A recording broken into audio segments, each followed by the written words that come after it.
नमस्कार मित्रों, हमारे YouTube चैनल में आपका हार्दिक अभिनंदन है। कल हमने अव्यय प्रकरण के जो 50 शब्द हैं उन पर चर्चा की थी। हमारे चैनल को आप लाइक करें, सब्सक्राइब करें और जो घंटी वाला बटन है उसे आप जरूर दबाएं। तो मित्रों, चलते हैं हम आज हमारा जो प्रकरण है अव्यय प्रकरणम, और उसके अंदर जो हमारा अगला जो अव्यय शब्द लेने जा रहे हैं उस शब्द की तरफ। और वो शब्द है मित्रों, सबसे पहले हम लिख रहे हैं, कल हमने 50 जो अव्यय शब्द हैं उनके ऊपर चर्चा कर ली थी। तो सबसे पहले हम लेते हैं पुणे, या फिर इसकी जगह एक शब्द लिखा हुआ मिलता है भूयस, जिसका मतलब होता है मित्रों फिर। और वैसे आप किसी काम को करने के लिए किसी को कहते भी हैं कि ये काम पुणे करो, यानी वापिस करो या फिर करो। उसके बाद में मित्रों अगला आता है सनई।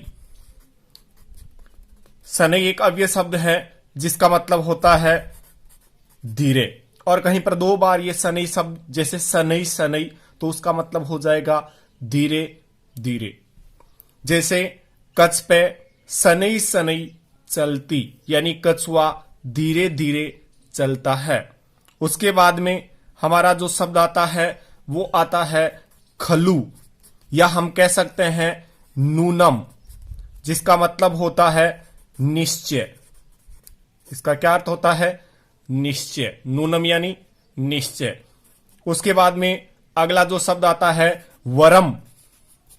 वरम का मतलब होता है श्रेष्ठ या फिर उचित। वरम का मतलब श्रेष्ठ। उसके बाद में 55 नंबर पर हम लेते हैं नमस। इसे आप नमे शब्द भी लिख सकते हैं, और आपको पता है नमे जिसका मतलब होता है नमस्कार, और इसके योग में चतुर्थी विभक्ति लगती है। जैसे आप कार्ड वगैरह पे लिखा हुआ देखते हैं श्री गणेशाय नमे, तो नमे के योग में कौन सी विभक्ति होती है? चतुर्थी विभक्ति। उसके बाद में अगला शब्द हम लेते हैं, और वो शब्द है प्राय। आपको पता है प्राय का मतलब होता है हमेशा या फिर सदा। अगला शब्द आता है और वो है शब्द मित्रों मरीषा। कई इसको मरसा कहते हैं, मरसा नहीं है, ये मरीषा शब्द है, और मरीषा का मतलब होता है झूठ। से मृषा वदती, यानी वह झूठ बोलता है। अगला हम जो शब्द लेते हैं वो शब्द है रीतम। री त और म। रीतम का मतलब होता है सत्य। अगला जो शब्द है उस शब्द का मित्रों अर्थ है, और ये बहुत ही कारक की दृष्टि से इंपॉर्टेंट है। मैं यहां पे लिख रहा हूं सह, समम, साकम और शार्दम। ये चारों में से कोई भी आपको शब्द मिल सकता है। इसका मतलब होता है के साथ। क्या अर्थ होता है? के साथ। सह, समम, साकम, शार्दम, और इसके अर्थ में जो विभक्ति लगती है वो लगती है तृतीया। जैसे पिता पुत्रेण सह गच्छति, यानी पिता पुत्र के साथ जा रहा है। उसके बाद में अगला जो शब्द ले रहे हैं हम वो है वृथा। वृथा का मतलब होता है बेकार, जिसे हम फालतू के नाम से भी जानते हैं। अगला शब्द है हमारा परेद्यु। परेद्यु, परेद्यु का मतलब होता है दूसरे दिन। क्या मतलब होता है? दूसरे दिन। कई जो दूसरे शब्द लिखते हैं उसके अंदर जो मात्रा है वो छोटी ऊ की लगाते हैं मित्रों, और वो शब्द होता है दूसरे। दूसरे नहीं होता, ये शब्द होता है दूसरे। अगला हमारा जो शब्द है वो है मित्रों पश्चात। पश्चात का मतलब होता है पीछे। अगला हम जो शब्द ले रहे हैं वो है अग्र। दोनों एक दूसरे के पर्याय विलोम है। जैसे पश्चात आता है तो इसका मतलब है पीछे, और अग्र का मतलब विलोम शब्द क्या हो जाएगा, आगे। अगला जो हम शब्द ले रहे हैं वो हमारा जो शब्द है वो है यावत। यावत का मतलब होता है जब तक, जब तक। इसी प्रकार हम शब्द लेते हैं अगला जो है तावत। तावत का मतलब होता है तब तक। आप ध्यान दें कि ये आपको समय रहते याद हो जाएं, कोई विशेष बड़ी बात नहीं है। पुणे का आपको अर्थ आता है, शनै यानी धीरे होता है, खलु या नूनम यानी निश्चय होता है, वरम यानी श्रेष्ठ होता है, नमस् यानी नमस्कार होता है, प्राय यानी हमेशा या सदा होता है, मृषा यानी झूठ होता है, रीतम यानी सत्य। ध्यान दें एक शब्द आता है न अरीतम, तो इसका मतलब नान रीतम शब्द भी आपको मिलता है और उसका मतलब होता है झूठ। सह समम साकम सार्धम, जिसका मतलब होता है के साथ तृतीय विभक्ति का प्रयोग किया जाता है। ऐसे ही आता है वृथा, जिसका मतलब होता है बेकार, परेद्यु यानी दूसरे दिन, पश्चात यानी पीछे, अग्रे यानी आगे, यावत यानी जब तक, और तावत यानी तब तक। अगले हम शब्द की तरफ चलते हैं। हमारा अगला शब्द है 66 नंबर पर, और वो हमारा नंबर है जो है वो है प्राक। आपको अभी मैं एक शब्द बताऊंगा, यहां पे आप प्राक लिख सकते हैं, आप पूर्वम लिख सकते हैं, या आप पूरा काले। ये आप नाम सुना ही है कई बार। पूरा काले का मतलब होता है प्राचीन समय में, या प्राचीन जो पीछे वाला जो समय था उसके बारे में ये शब्द है। तो यहां पर इसका मतलब क्या हो जाएगा, पूरा यानी पहले या फिर प्राचीन। आप दोनों में से कोई भी जो शब्द है वो लिख सकते हैं। मैं यहां पे चाहे प्राचीन लिख दूं या यहां पे पहले लिख दूं, दोनों ही शब्द सही है, पहले या प्राचीन। मैं यहां पे आपको कह रहा था एक शब्द, और मित्रों वो शब्द है, मैं यहां पे बता दूं आपको, वो शब्द आता है प्रागैतिहासिक। ये ध्यान दें, शब्द है प्रागैतिहासिक। तो इसका जब हम संधि विच्छेद करेंगे तो प्राक धन ऐतिहासिक। कई मित्र जो है वो इसको ऐतिहासिक कहते हैं। मित्रों ये ऐतिहासिक शब्द नहीं है, यह है ऐतिहासिक, क्योंकि इसके ऊपर जो मात्रा लगी हुई है वो ऐ की। अब कई इसके ऊपर दो मात्रा देख करके वृद्धि संधि में चले जाते हैं, तो इसके अंदर वृद्धि संधि नहीं है, यहां पर व्यंजन संधि है। और वो कौन सी, पहला वर्ण जब तीसरे में बदल जाता है तो वहां पे कौन सी होती है, जसत्व संधि होती है। अगला हम चलते हैं, और वो शब्द है हमारे लिए ध्रुवम। ध्रुवम, आपको पता है ध्रुवम का मतलब होता है निश्चय। ध्रुवम का मतलब क्या होता है, निश्चय या अवश्य। अगला हमारा जो शब्द है मित्रों वो शब्द है मुहुर्मुहु।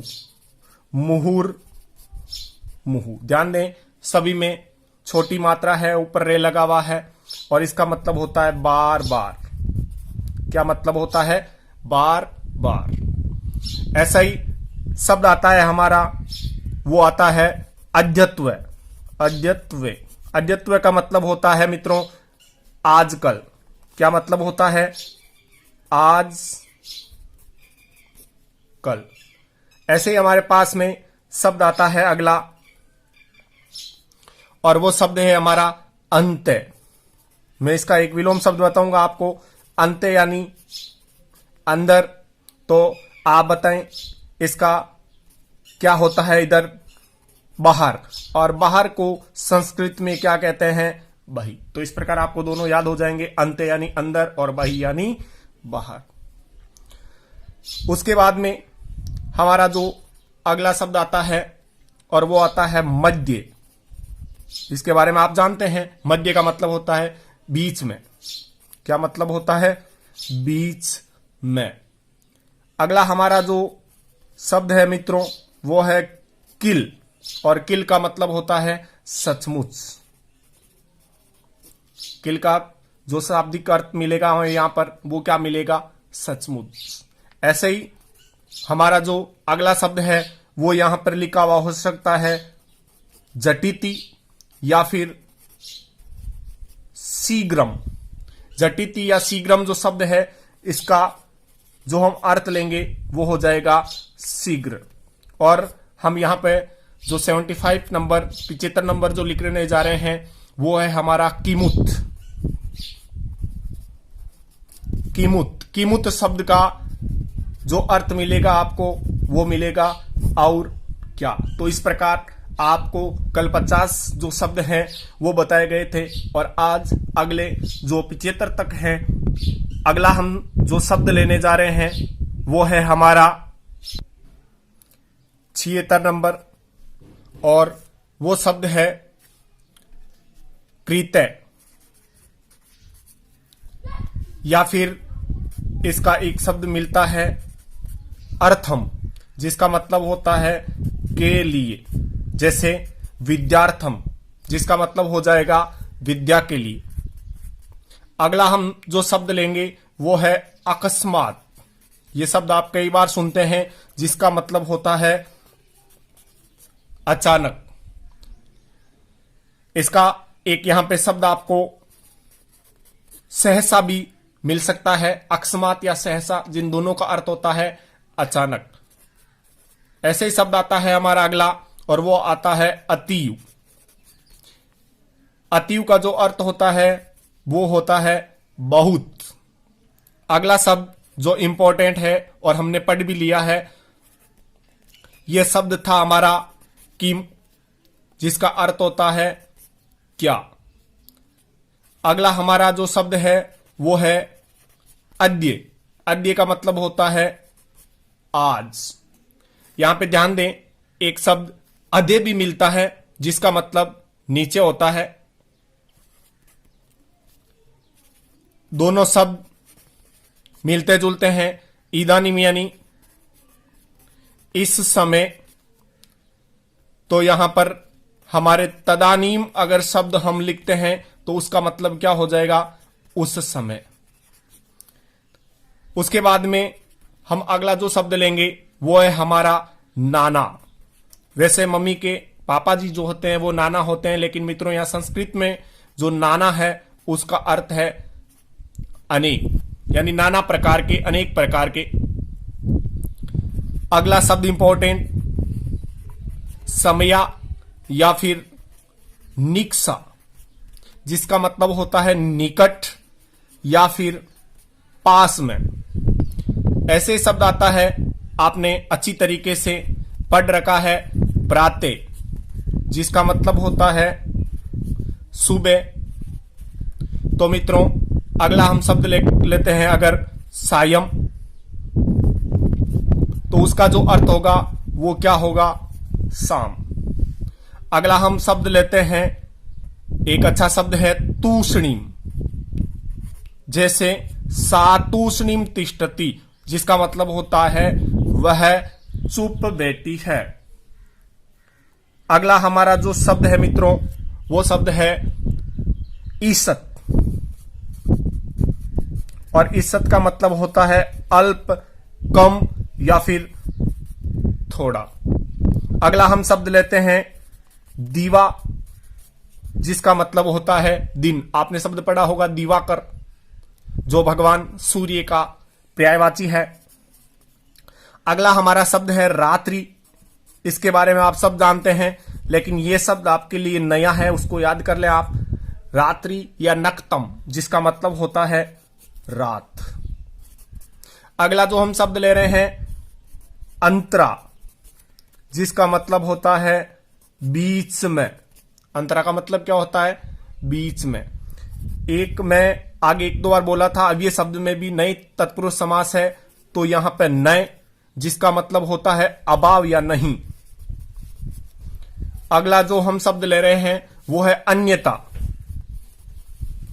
जिसका मतलब होता है अन्य प्रकार।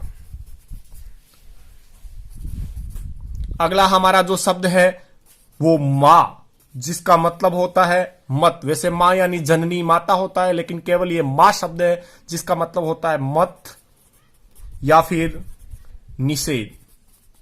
अगला हमारा जो शब्द है मित्रों वो है स्व, जिसका मतलब होता है अपना। एक हमारे शब्द आता है दिक्, जिसका मतलब होता है धिकार, और इसके योग में द्वितीय विभक्ति होती है। ऐसे ही हमारा जो अगला शब्द लेने जा रहे हैं हम, वो शब्द है हमारा कूते, जिसका मतलब होता है कहां से। और लास्ट हमारा जो आज का वो है आम। गर्मी का मौसम चल रहा है, उस आम का मतलब वो खाने वाला एक फल होता है, लेकिन इस आम का यहां पर मतलब है हां। तो जी हां, ये जितने आपको अब ये शब्द पढ़ाए गए हैं उनको आप समय रहते याद कर लें।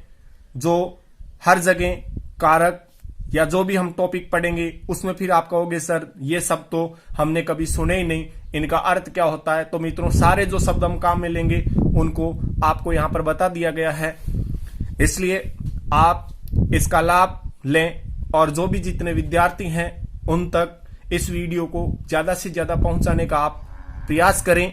धन्यवाद।